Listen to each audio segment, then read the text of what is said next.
Good morning, good morning. It's great to be awake. Good morning to my listeners. Good morning to every little fur baby that's sitting in this room. And me. Happy Sunday, everybody. I'm your host, Mindful Body with Rachel B. You know what you're listening to. It's another episode of Silly Girls, Silly Thoughts. Welcome back. Welcome in. I hope everyone had a cozy and safe Christmas, Hanukkah, Kwanzaa, average Wednesday, if you will. And Happy New Year. Welcome to 2025. Mixed emotions. Both obviously excited to be here because happy to be. And just, I don't know. I'm not a very new year, new me kind of person. I'm kind of sitting here in New Jersey cold winter weather, buckling down for whatever snowstorm is supposed to be coming in. At the same time, I'm planning and prepping and preparing for what's to come in the spring, a time of, I don't know, in my mindset, and obviously with the season, of growth. So if you're utilizing this hashtag New Year, New Me 2025, let's do this, we got this. Godspeed. I don't want to discredit anyone from setting new goals. I love effort. I love trying. I love seeing change. For some of us, we might be sitting back, taking today, this month, even this winter season as a moment of rest. So as the holiday season kind of passed by and the new year has passed by, I know a lot of us may have had the opportunity to engage with family and friends. I sure did. And it was lovely being able to engage and interact and talk about what I've been up to and what I plan on doing and where I plan on going and what's to come my way. Correlates with that new year. Are we excited? Yeah. Are we a little nervous? Of course. Are there things in our control? Yes. Are there plenty of things outside of our control? Also, yes. I know a lot of us feel like that. So moving into today's theme, what's my purpose versus my joy? It's been a big question in my head and everyone's head. This 2025 new year, we've sat here and talked about that upcoming change, that moment of change. What's expected, what's to come, what's within our control. And many of you know I am working in mental health, and many of my clients are young adults, and the topic of college always comes up.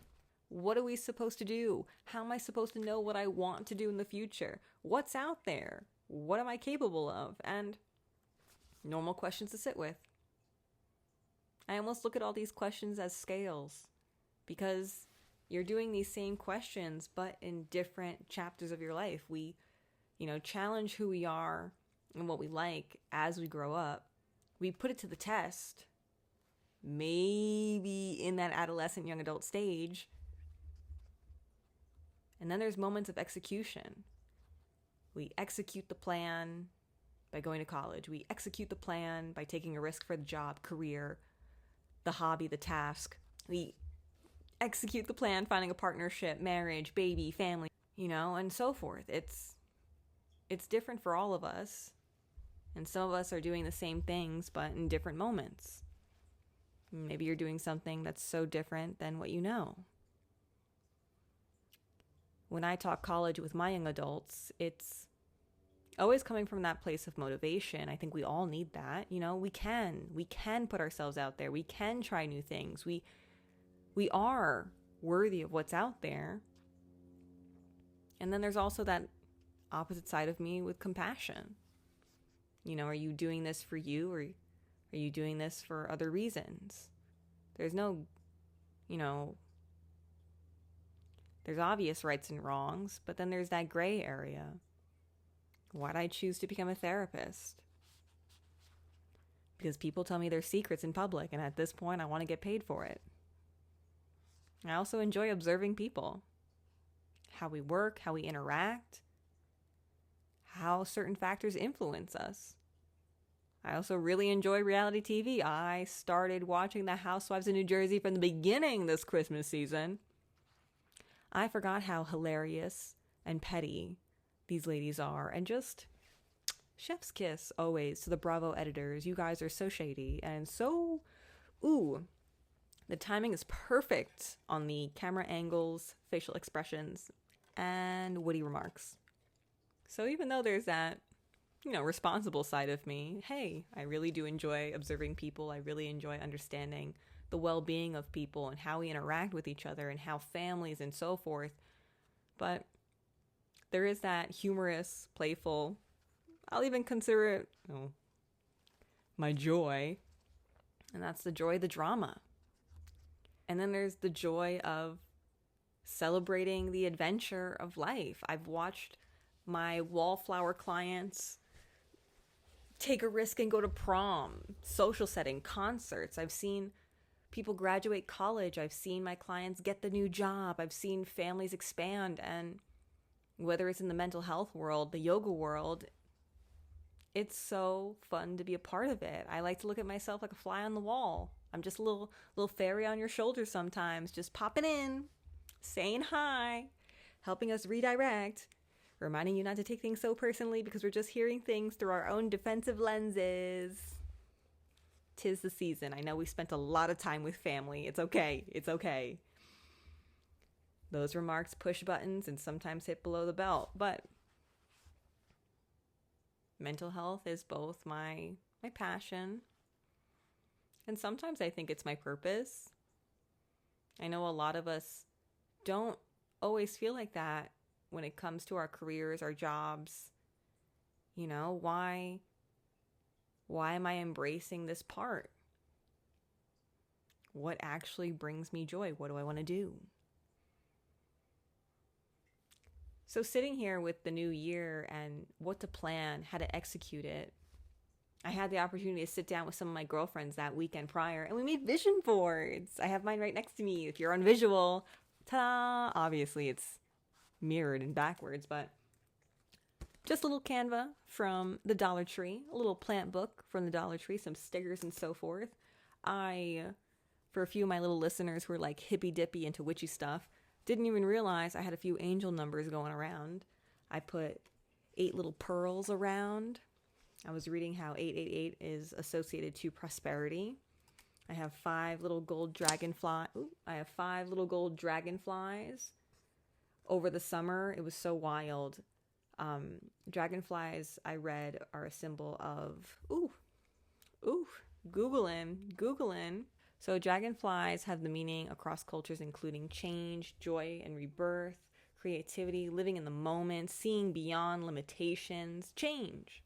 Over the summer, we had swarms of dragonflies in our neighborhood. I live down by the Jersey Shore and by park areas, so there's water everywhere, and these dragonflies were taking over in swarms. You had to dodge and weave, and I'm not scared of too many bugs.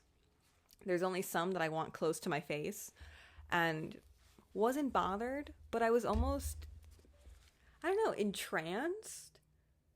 Where did all these swarms of bugs come from, just flying around? And I don't know, if you're a little hippy-dippy like me, there's symbolism in some weird ways at weird timing. But right in the center of my vision board, I put, manage your expectations. Right above that, growth takes many forms. And below that, what will serve you? Those words stuck out the most because most of my family and friends know I do too much. Podcast, baking bread, making a garden, teaching yoga, taking care of this house, rehabilitating any animals my boyfriend brings into this house, mental health therapist. Did I say yoga instructor? And all the jobs prior. You can call me Barbie at this point. I'm just going to pick up things as I go. Sometimes those things complement one another and grows into what I do or elevates what I do. Sometimes there's a part of me that's like, I got time. What can I learn? If I'm thinking about it in 90 days, I'm genuinely looking into a sewing machine. I think quilting could be a great grandma hobby to go along with my baking bread. It's just going to turn into House on the Prairie over here, because that kind of feels like my joy. But when it comes to those expectations, you, me, us humans have to challenge that perception of perfectionism. It's not going to be perfect. I was very grateful to take on the challenge of sourdough bread making over the holidays, and I haven't bought bread in over a month.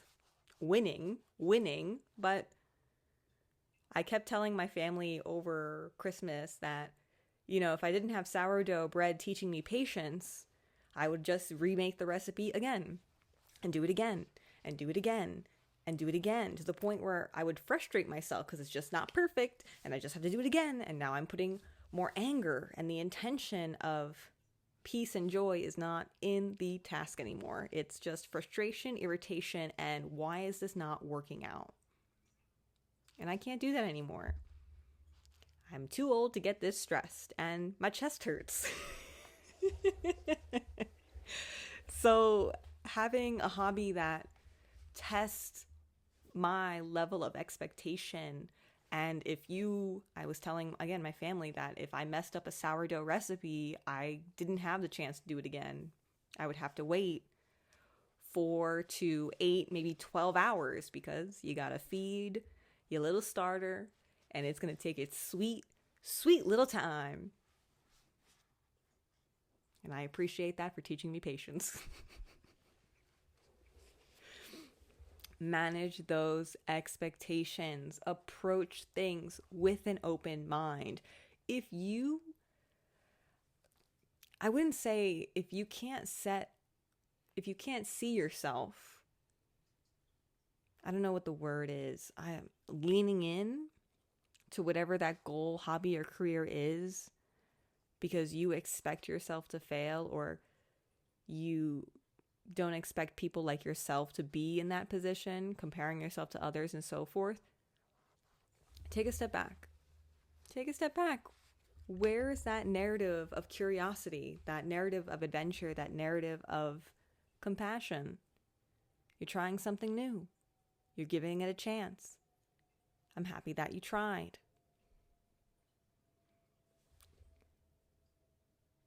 Growth takes many forms. We've talked about this, and if we haven't, I'm saying it now, because even if I share the same goal as a peer, in most silly ways, sometimes I share my goals with my clients because we all enjoy to cook and garden. If we're not approaching it with an open mind, if we're not approaching it with boundaries to acknowledge that, hey, my client's vegetable garden is going to look different than my vegetable garden, but we're both growing tomatoes. There's factors that make things different. We're not all supposed to be the same. We are not supposed to be the same. We can be similar. Those natural boxes and categories we put each other in, but you're not just one thing. There's not just one way. And there's beauty in the differences. I always think back to yoga. There's such privilege to being a yoga instructor and being able to observe my students in a room for safety reasons, because I don't want anyone to get hurt, but it's that emphasis I utilize. Take it your own way. Make it your own shape. Be proud of what your body's capable of doing. And that overall community of like, hey, look at us right now. Look at us flow together. Look at how we're moving on the same beat in this moment. What beauty is it to share this space together and to just appreciate that moment that just happened for us to move at the same beat. That moment for us to just happen to all want to take a risk, to hold a plank for about 30 seconds. There's moments that we can share those accomplishments, share those highlights, share those goals, but everybody's different when it comes to catching up, waiting behind, and the boundary of moving with your speed. Sometimes I'll wait for others to catch up. Sometimes I have to take my step forward. I cannot let myself be behind. You take that how you want, because everybody's different. And like I said, growth takes many forms. That last question I put under, what will serve you? Again, leans into today's topic. What brings you joy?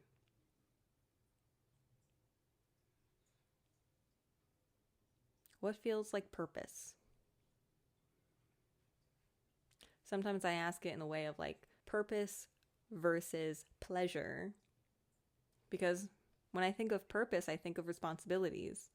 You know, it's my purpose to take care of myself. It's my purpose to take care of my home. It's my purpose to take care of my animals. I'm a acts of service kind of love person. But there's also that joy.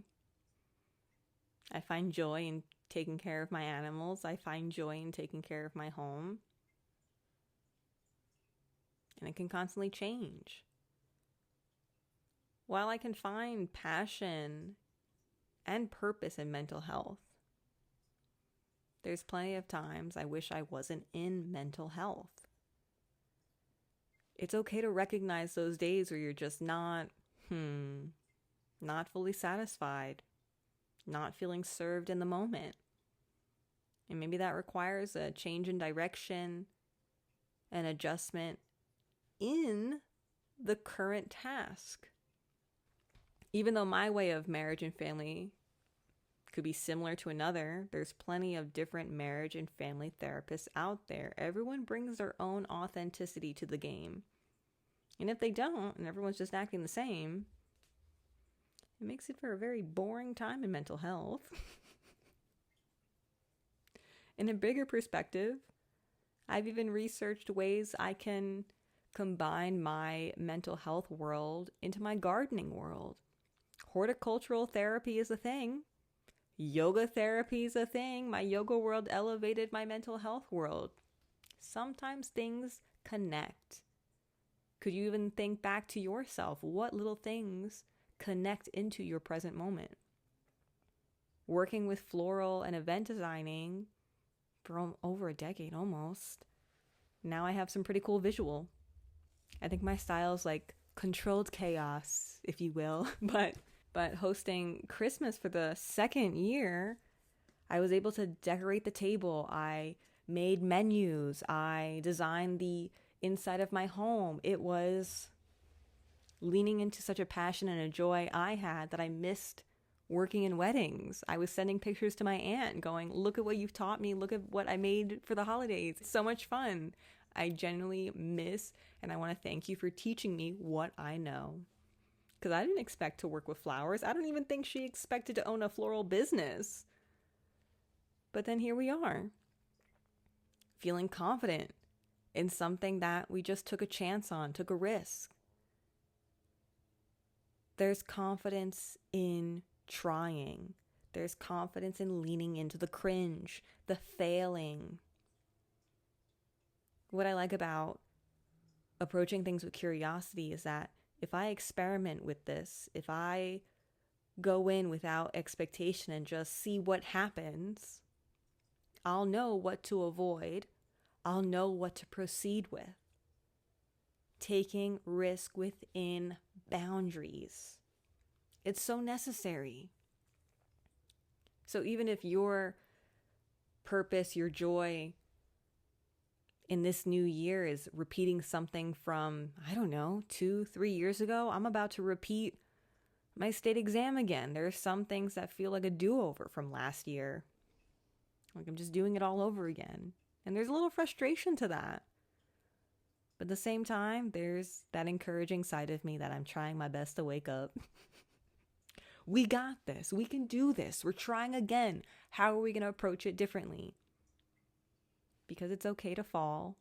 It's okay to fail. It's okay to take a second to catch your breath. Take a child's pose whenever you need.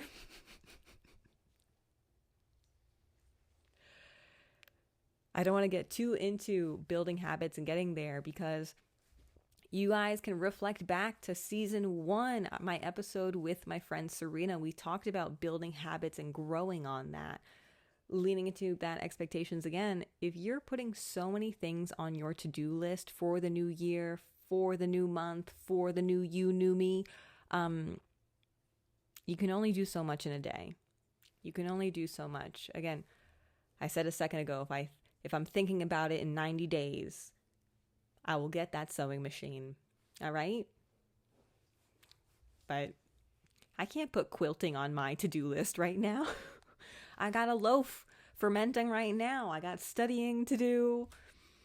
We're full swing in the mental health world for clients and caseloads and appointments. It's my busy season, and if I put another thing on my list, I'm just going to overwhelm myself, and then I'm not going to do anything. Like most of us, when there's so many to-dos, it's easy to check out. You have to try your best to acknowledge what your pace is, because if you're doing one new thing and making time for that one thing, there has to be, I don't know, that effort of consistency. I might not do it every day, but I try my best to move my body, go to the gym. I might not do it every day, but I try my best to make a loaf or two of sourdough. I may not do it every day, but I want to go to yoga twice a week. These are practical thoughts and goals and reflections because I'm thinking about my energy level. I'm thinking about my current responsibilities. I'm thinking about what I need to feel relaxed to show up for those responsibilities.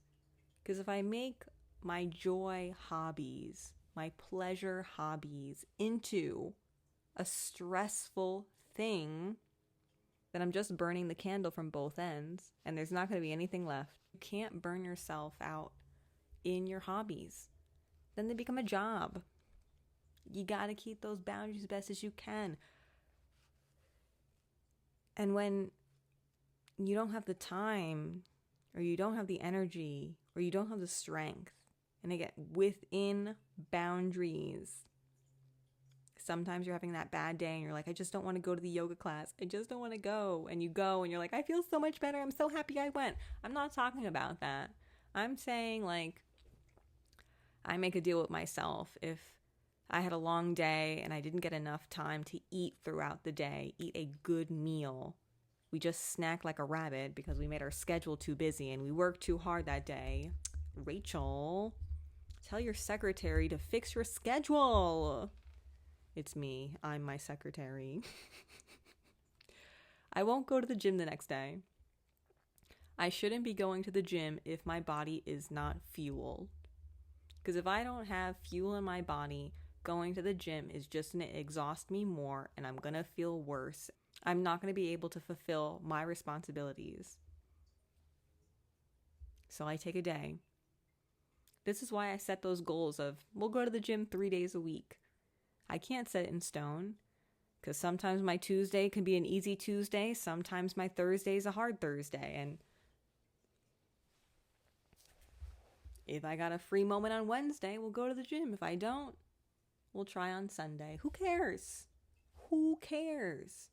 Things happen. Life happens. There's so many factors that are outside of our control that if you're not trying your best to move with it, being flexible best as you can without being passive, try your best. Be compassionate so you don't lose the motivation to keep growing into those goals. So repeated goals. Sometimes I see how similar goals show up in different chapters of our life. I was telling my sister I almost feel like I'm a teenager again. You know, I need the job to get the car, but I need the car to get the job. That's how I feel right now. I need one thing to get to the next goal, but that next goal requires that one thing, and I'm feeling stuck. I'm feeling stuck. And it's not anyone's fault. It's just, can't do these things by myself. I have to depend on other people in different ways. And sometimes that makes me feel like a teenager because it feels like you don't have control. It sucks when you don't have full control over your goals. It's not like I said, making bread. Well, to a point, I don't have control over my sourdough. Some people's goal that they have in control would be, what's an example?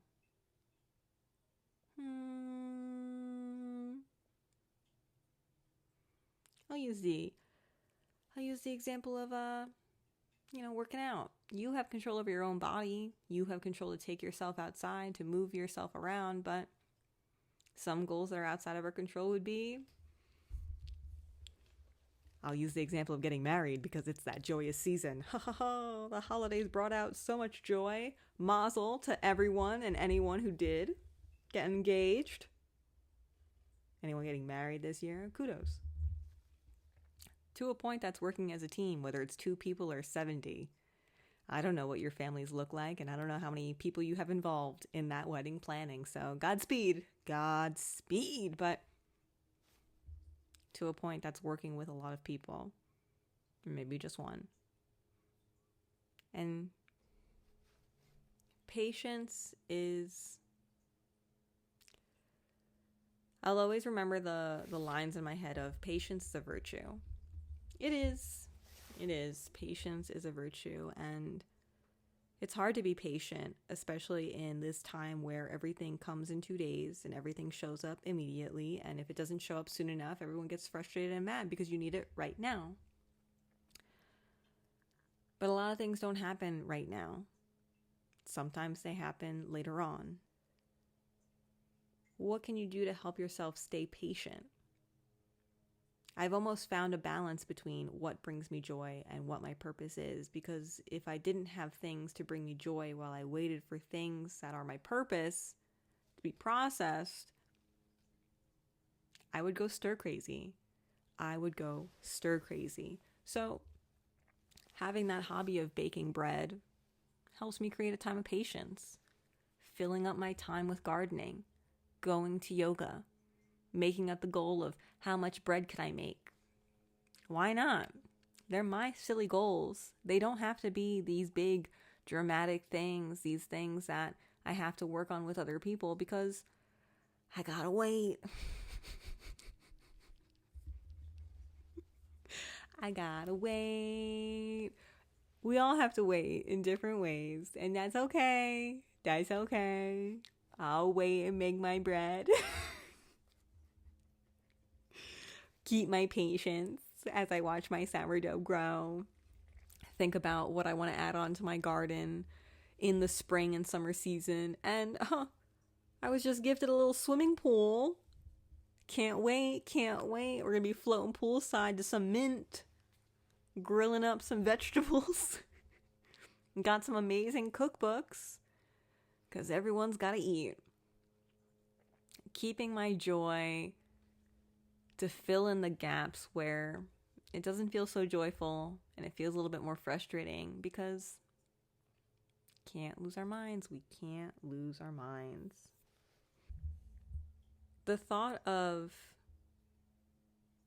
my last thought that came in was when hobbies turn into jobs, because again, over the holiday, I made a lot of bread. It was my goal to make everything bagels for Christmas morning. I had focaccia bread on the table for Christmas dinner. And I've gifted so many loaves to so many friends and family. Also made double chocolate loaf. Ooh. I'm already hungry thinking about it, but I always get the lines, and I know it comes in with good intention of, oh my gosh, you should sell this. Rachel, when are you going to open a bakery? Rachel, this is just so cool, like how you took this chance and learned this new thing and made something so delicious. Thank you. But then I naturally say no. There's certain things that I wouldn't grow into a job because I don't want that stress. Just like this podcast. As much as I could put more time, more effort into growing it, pushing it, advocating for it, there is that part of me that just wants the space to just have my silly thoughts and my silly talks. It's not hurting anyone. It brings me a sense of joy to be able to just get it all out of my head. I want to almost reflect and giggle because this podcast was meant to be a hobby of joy. I started the planning of this last year in January, and it was just with the intention of to avoid overspending and overshopping. It's so natural to lean into stressful habits that do not serve us and do not bring us joy, but they're just available. We fall into temptations, we fall into gluttony, we fall into stressful stimulus. So creating a podcast with just the intention of getting these silly thoughts out of my head, with the intention of avoiding overspending and giving myself the task of recording and posting weekly, with the intention of practicing my speech, reflecting on the week, and looking into topics that I struggle with, I want to talk about, I want to process. Because why not? Who's going to stop me? Nobody. There's so many things that, yes, if you feel confident in and you want to take that risk and you want to put more time, more effort, advocate, grow, you can. I can. Same time, I don't want to. And that's okay. I know everyone's opinions come with good intention. Rachel, you're so capable. Rachel, why wouldn't you? Why don't you want to? But not everything needs to be my job. Not everything needs to be paid for. Not everything needs to become my stressor. I have my daytime job. My bills are paid. I want to make bread because I like bread and I want to eat bread. I record this podcast because I want to, not because I have to. I want to start sewing because I want to, not because I have to, even though, I might have to learn how to tailor my clothes because I am not fitting into jeans anymore. What is with the style cut of pants? I'm built like a ballerina, just flat like a board, and my hips are definitely lying when they say they're there because they are not holding up these freaking pants. I feel like it's Y2K season all over again. Low-waisted? No, not for me, but I don't have the mom curves, so I guess we'll be making our own clothes maybe. We'll see if that brings me stress or joy. We'll get there when we get there.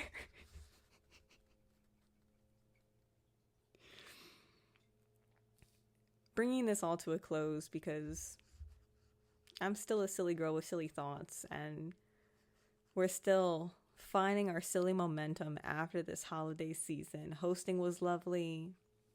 Being able to spend time with family and friends was necessary. And the moment everyone left my house, Christmas night, I felt like I ran my marathon. I sat on my couch. I didn't move. I didn't move for 3 days. I just ate cookies, watched Teresa Giudice flip a table. It was great. It was great. All I want to do is watch my silly shows, okay? Every other TV show. Nobody looks real anymore, and I miss it. I miss it. Everyone's real faces. I am wishing everyone again a great new year. I hope that 2025 serves us in ways that we expected, that we planned, that we execute. I hope it gives back in the ways that we need, in ways that we didn't expect. Take some time for yourself. Reflect on what your responsibilities are. Where do you find your strengths and confidence in those responsibilities? Is that what helps us define our purpose? Question mark. Or do we use those strengths within our hobbies, within tasks that bring us joy, allowing us to recharge to then participate in things that feel like a purpose or responsibility that drain us? It's constantly a give and take, my friends. What we do, what we get, what we give, what we take. It's a constant exchange.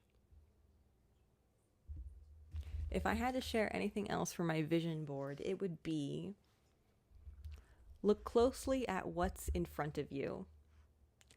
It may not look like what you imagined, but it's something only you could make. We're capable of a lot, my friends. If I could teach myself how to make bread, how to grow food, how to make a podcast, how to raise 4 animals, how to maintain a home, etc., etc., it's just because I tried.